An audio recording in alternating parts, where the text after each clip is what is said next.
Titrasi iodo-iodimetri. Titrasi redoks adalah metode penentuan kuantitatif yang reaksi utamanya adalah reaksi redoks. Reaksi ini hanya dapat berlangsung kalau terjadi interaksi dari senyawa yang bersifat oksidator. Jadi, jika larutan bakunya oksidator, maka analit harus bersifat reduktor atau sebaliknya. Titrasi ini dapat dilakukan tanpa indikator dari luar karena larutan iodium sudah memiliki warna yang khas dan dapat hilang pada titik akhir titrasi hingga titik akhir tercapai. Namun, pengamatan titik akhir titrasi akan lebih mudah dan jelas dengan penambahan larutan kanji sebagai indikatornya. Titrasi iodimetri merupakan titrasi secara langsung berdasarkan reaksi oksidasi antara iodin sebagai penditer dengan reduktor yang memiliki potensial oksidasi lebih rendah dari sistem iodin-iodida. Titrasi iodimetri ini menggunakan larutan amilum atau kanji sebagai indikatornya.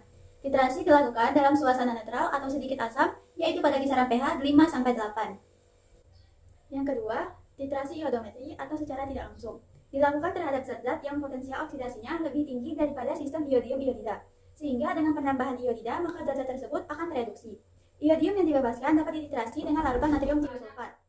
Alat-alat yang digunakan pada praktikum kali ini yaitu gelas ukur, pipet tetes, ball pipet, pipet volume, labu ukur, beker gelas, corong kaca, batang pengaduk, Erlenmeyer, statif, buret yang berwarna coklat, dan juga buret berwarna bening.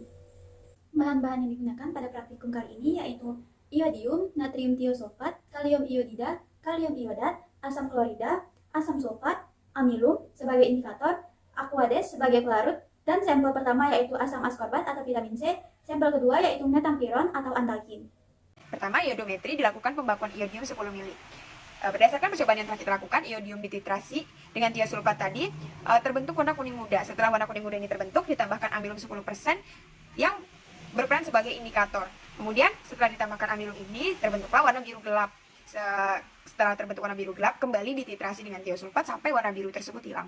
Berdasarkan percobaan yang kita lakukan itu, diketahui bahwa volume tiosulfat yang kita butuhkan untuk mentitrasi iodium itu sebanyak 9,4 mili. Kemudian penetapan kadar metampiron. Setelah sejumlah sampel metampiron dimasukkan ke dalam 10 mili aquades, ditambahkan 3 tetes indikator amilum atau kanji. Kemudian dititrasi dengan iodium. Pada saat dilakukan titrasi dengan iodium ini akan terjadi perubahan warna antara biru gelap dan juga tidak berwarna, kemudian ada biru gelap dan tidak berwarna setiap kali iodium diteteskan ke dalam larutan sampel.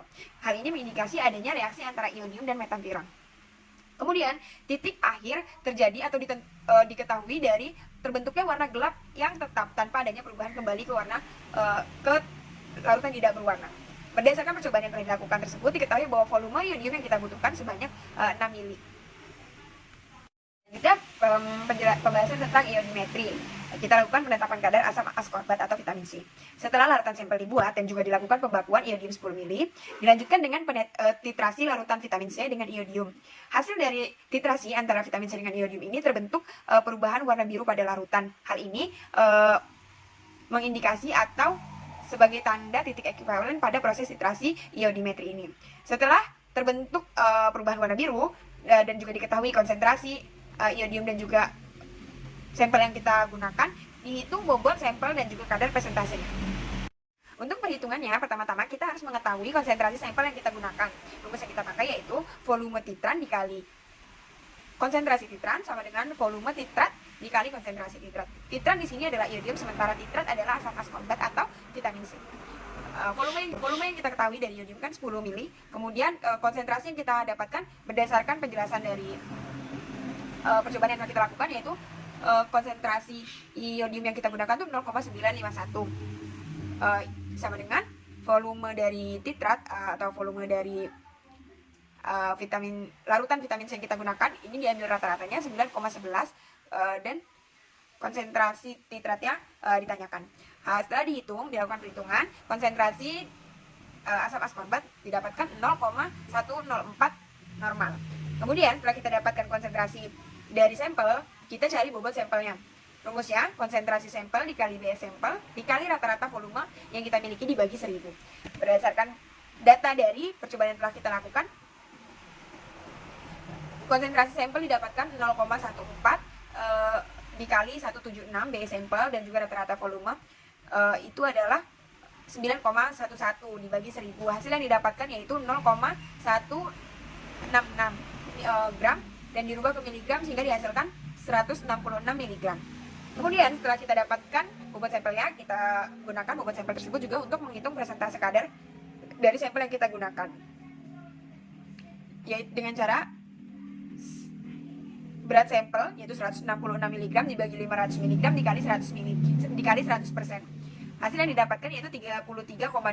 Sehingga kita ketahui bahwa persentase kadar sampel yang kita gunakan yaitu 33,2%. Sekian dari saya, terima kasih banyak. Pada titrasi iodometri itu dilakukan titrasi antara natrium tiosulfat dan iodium sehingga menghasilkan warna kuning muda. Setelah itu dititrasi dan menghasilkan warna biru. Warna biru ini berasal dari penambahan amilum ke dalam reaksi tersebut. Setelah itu, warna birunya menghilang. Warna biru menghilang ini disebabkan karena natrium tiosulfat yang berlebihan. Jika yang berlebihannya iodium, itu warna birunya tidak menghilang.